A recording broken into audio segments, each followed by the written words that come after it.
பார்த்திங்கன்னா இந்தியாவில் ஒவ்வொரு பயிர்லையுமே சுமார் 20-25% இந்த பூச்சியால் நமக்கு மகசூல் குறையுது. சும்மா 20-25னா சும்மா கிடையாது. இப்போ என்கிட்ட மட்டும் ஒரு 20% போயிடுச்சு, ஒரு 20 ரூபா எடுத்துக்கிட்டாங்க அப்படின்னா கிடையாது. ஒரு விவசாயியோட பயிலிருந்தும் 20% எடுத்துருச்சுன்னா அதோட மதிப்பு யோசிச்சு பாருங்கள். ஆல்மோஸ்ட் ஒரு 9 லட்சம் கோடி இதோட மதிப்பு. அந்த அளவுக்கு பூச்சி மறைமுகமாக விவசாயிகளை தாக்கிட்டு இருக்கு. இதெல்லாம் இப்போ நம்ம ரசாயன மருந்துகள் பயன்படுத்துறது தான் காரணம். அது எல்லாருக்கும் தெரியும்.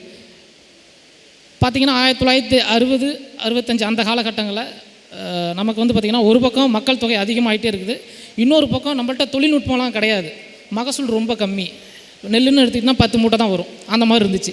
சரி, இப்போ இது ரெண்டையுமே சரி பண்ணணும். ஒரு பக்கம் மக்கள் தொகையையும் கட்டுப்படுத்தணும், இன்னொரு பக்கம் அவங்களுக்கு தேவையான சாப்பாடை நம்ம கொடுக்க பார்க்கணும். சரி, என்ன பண்ணுறது அப்படிங்கிறதுனால உடனடியாக அந்த பசுமை புரட்சி அப்படிங்கிற ஒரு திட்டத்தை அறிவித்து நிறைய விஷயம் பண்ணாங்க. 5 விஷயம் பண்ணாங்க. அந்த 5ல் 3 தான் பிரச்சனை.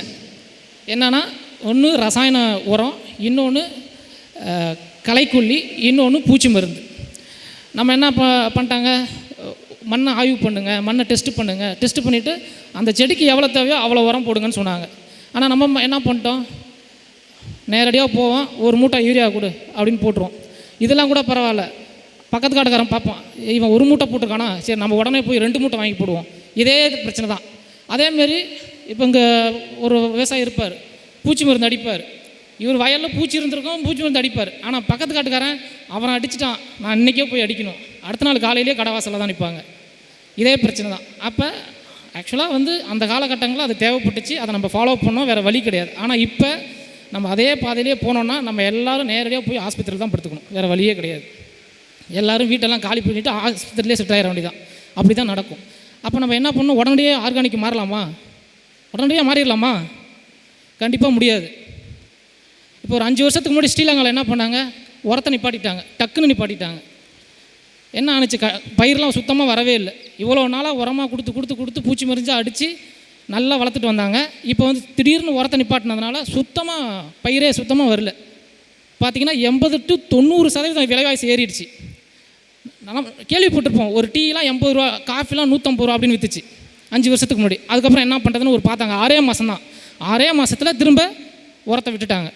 அப்போ எடுத்தோன்னே ரசாயன முறையில் நான் விவசாயம் பண்ணுறேன், இது எல்லாத்தையும் விட்டுவிட்டு உடனடியாக நான் இயற்கை விவசாயத்துக்குலாம் மாற முடியாது. அது தப்பு, அது கண்மூடித்தனமானது.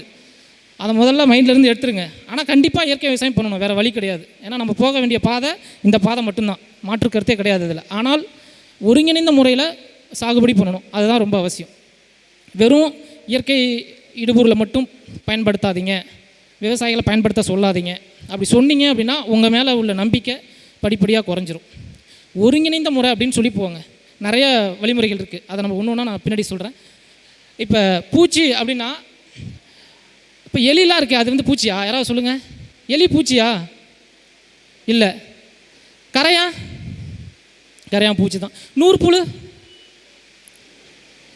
பூச்சி கிடையாது. பூச்சி அப்படிங்கிறது இப்போ பாருங்கள், மனுஷனா தலை இருக்குது, வயிறு இருக்குது, கால் இருக்குது, நான் இப்படி தான் இருப்பேன்.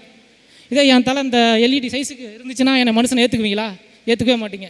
பூச்சி அதுக்குன்னு ஒரு தலைப்பகுதி இருக்கும், அதுக்குன்னு ஒரு மார்பு பகுதி இருக்கும், அதுக்குன்னு ஒரு வயிறு பகுதி இருக்கும். இதாச்சுங்களா? அப்புறம் 3 ஜோடி கால் இருக்கணும், 2 ஜோடி ரெக்கை இருக்கணும். இதுதான் பூச்சி. இந்த பூச்சியில் நல்லது செய்கிற பூச்சியும் இருக்குது, கெட்டது செய்கிற பூச்சியும் இருக்குது. எப்போயுமே பார்த்திங்கன்னு வச்சுங்க, நல்லவன் கொஞ்சம் ரொம்ப சாஃப்டாக தான் இருப்பான். நீங்கள் கெட்டவனா நீங்கள் என்ன வேணாலும் பண்ணலாம், அவன் ரொம்ப போல்டாக இருப்பாப்புல. ஆனால் நல்லவங்க அப்படி கிடையாது. ஏதாவது ஒன்று சொல்லிட்டோம்னா பொசுக்குன்னு கண்ணி தண்ணி வந்துடும். அந்த மாதிரி தான் இந்த நல்லது செய்கிற பூச்சிகளும். நீங்கள் சும்மா லைட்டாக மருந்து அடிச்சிட்டிங்கனாவே சுத்தமாக முடிஞ்சிடும், அவ்வளோதான். திரும்ப உங்கள் காட்டுக்கே நல்லது செய்கிற பூச்சை பார்க்கவே முடியாது. இப்போ நம்ம பார்க்க போகிற தலைப்புகள் இதுதான், சரிங்களா? பூச்சி என்னான்னு சொல்லிட்டேன். இதில் நன்மை செய்கிற பூச்சி எது, கெட்டது செய்கிற பூச்சி எது, இதை பார்க்க போகிறோம். அதுக்கப்புறம் ஏற்கனவே சொன்ன மாதிரி ஒருங்கிணைந்த முறையில் நம்ம என்னென்ன பண்ணணும், என்னென்ன விவசாயிகளுக்கு சொல்லிக் கொடுக்கணும், இதெல்லாம் பண்ணுனா கண்டிப்பாக சொல்கிறேன், நீங்கள் 50% வரைக்கும் கூட நீங்கள் செலவை குறைக்கலாம். ஒருங்கிணைந்த முறையில் நீங்கள் பூச்சியவோ இல்லை நோயவோ கட்டுப்படுத்த முயற்சி பண்ணிங்கன்னா. Sir next slide.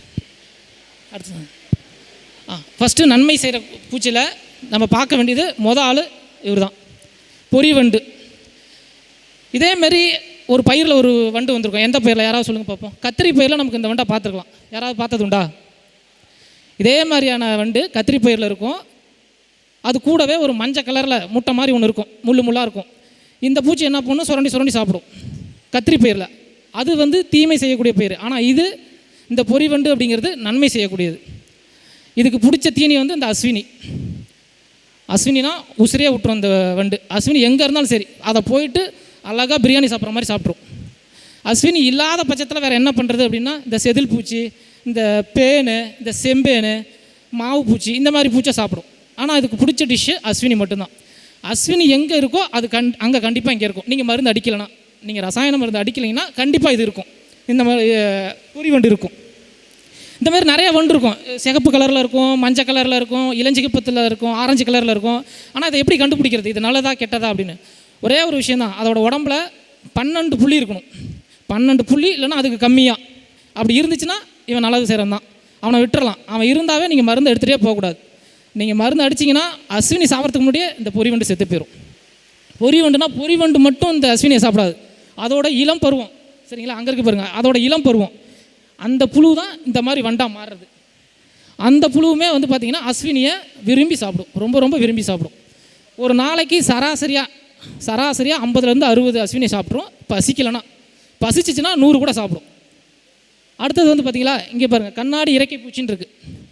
கண்ணாடி இறக்கை பூச்சி இதிலே பச்சை கலரில் இருக்கும், ப்ரௌன் கலரில் இருக்கும், அதெல்லாம் இருக்கும். இப்போ ஆள் தான் வீக்கு, ஆனால் அதோட வேலை பெரிய விஷயம். அதோட புழு இங்கே இருக்குது பாருங்கள்.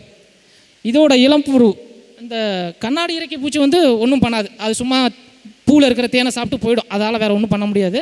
ஆனால் அதோட இளம் புழு இங்கே கீழே இருக்குது பார்த்தீங்களா, இது ஒரே வாரத்தில் சுமார் 1000 அஸ்வினி சாப்பிட்ரும் ஒரு வாரத்தில். அப்போ இந்த பூச்சி ஒரு 4 பூச்சி இருந்துச்சுன்னா நம்ம வயல் அஸ்வினிக்கே வேலை கிடையாது. சராசரியாக ஒரு வாரத்தில் 1000 அஸ்வினியை போட்டு தள்ளிடும். அப்போ இந்த பூச்சை நீங்கள் வர வைக்கணும் அப்படின்னா, அஸ்வினி எந்த பயிரில் அதிகமாக வரும், தட்டைப்பயிர். அந்த தட்டைப்பயிரை வயலை சுற்றி அங்கங்கே வச்சு விட்றலாம். இல்லை வயலுக்கு நடுவுலேயே ஒரு 4 செடி 5 செடி வச்சு விட்றலாம். வச்சுட்டு மருந்து அடிக்காமல் இருக்கணும். மருந்து அடிக்காமல் இருந்தாலே அது வந்துடும். இதை நீங்கள் கொண்டு வரத்துக்கு வேறு எதுவுமே செய்ய தேவையில்லாம். இதெல்லாம் கிடைக்குது. இதெல்லாம் இந்த முட்டை வடிவில் தருவாங்க. நம்ம தமிழ்நாடு வேளாண்மை பல்கலைக்கழகத்தில் இது எல்லாமே கிடைக்கும். ஒரு சின்ன அட்டை தருவாங்க.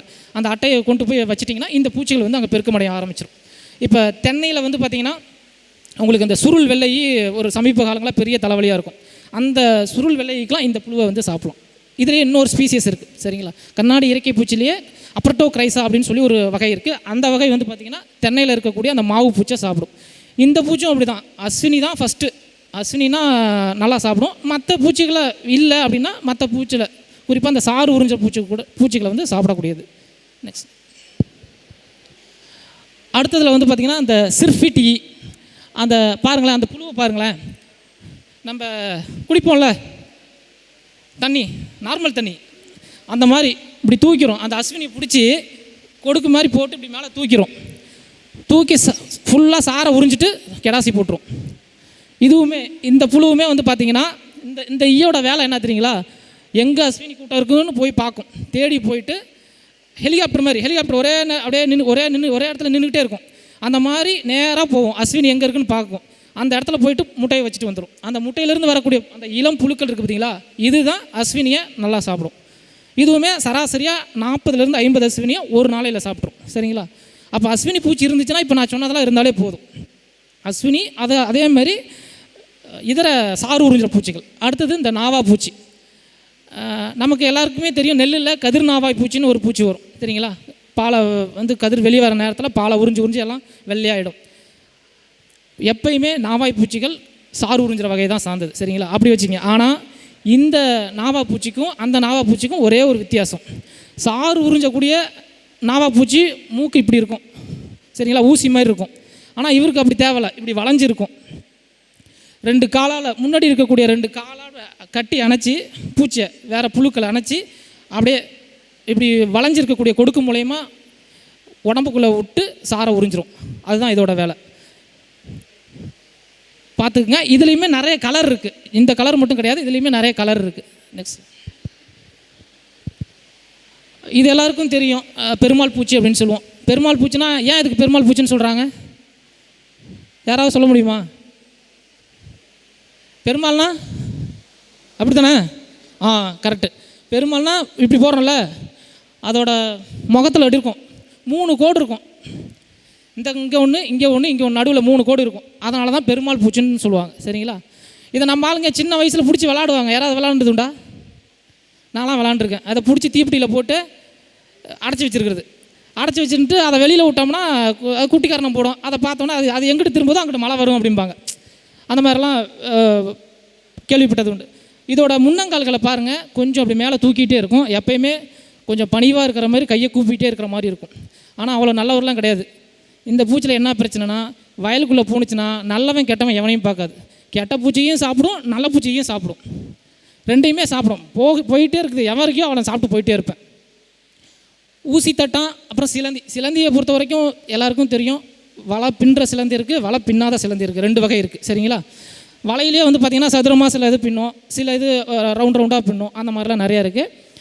நெல் வயலில் நீங்கள் சிலந்தி வந்து தண்ணியில் கூட பார்த்துருக்கலாம், தண்ணி மேலேயே கூட போகும். அந்த மாதிரி சிலந்தியில் நிறையா வகைகள் இருக்குது. எல்லாமே நல்லது செய்யக்கூடியது தான். இப்போ வலை இருக்கா, அங்கே வலையில் ஏதோ செத்து போன மாதிரி இருக்குது பார்த்தீங்களா?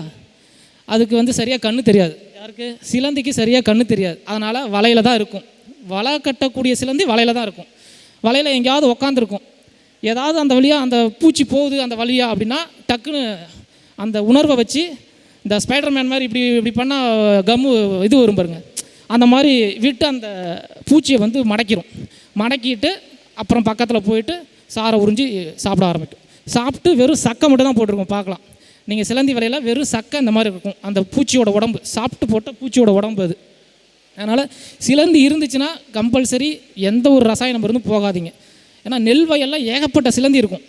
அதுவும் ரசாயன மருந்து அடிக்கிறாங்க பாருங்கள். அவங்க வயலே சிலந்தி இருக்குது.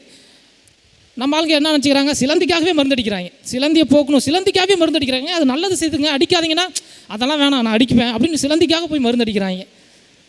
இந்த சிலந்தி வந்து பார்த்திங்கன்னா நமக்கு நெல் வயல் இருந்துச்சுன்னா அவ்வளோ நல்லது செய்யக்கூடியது. சரிங்களா? தரையில் இருக்கக்கூடிய புழுக்களையும் சாப்பிடும், பயிர் மேலே இருக்கக்கூடிய புழுக்களையும் சாப்பிடும். அடுத்தது ஊசி தட்டான். இவனே ஊசியுமே இருக்கான் வேணால் நினைக்காதீங்க. இதுவுமே நெல் வயலில் மேலெலாம் பறக்காது. ஏன்னா காற்றடிச்சா ஆள் காலியாகிடும். மேலெலாம் பறக்க முடியாது. நார்மல் இன்னொரு ஊசி தட்டாக இருக்கும், அது கொஞ்சம் பெருசாக இருக்கும், அது கொஞ்சம் மேலே பறக்கும். இதெல்லாம் மேலே பறந்தால் காற்றுலேயே எங்கேயாவது ஓடி போய் இறந்துடும். அதனால் நெல் வயலுக்குள்ளே தான் மேயும். நல்லா கவனிச்சிங்கன்னா நெல் வயலுக்குள்ளே தான் மேயும். நெல் வயலில் சின்னதாக கொசுக்கள் இருக்குது பார்த்தீங்களா, அதை சாப்பிட்டு உயிர் வாழக்கூடியது.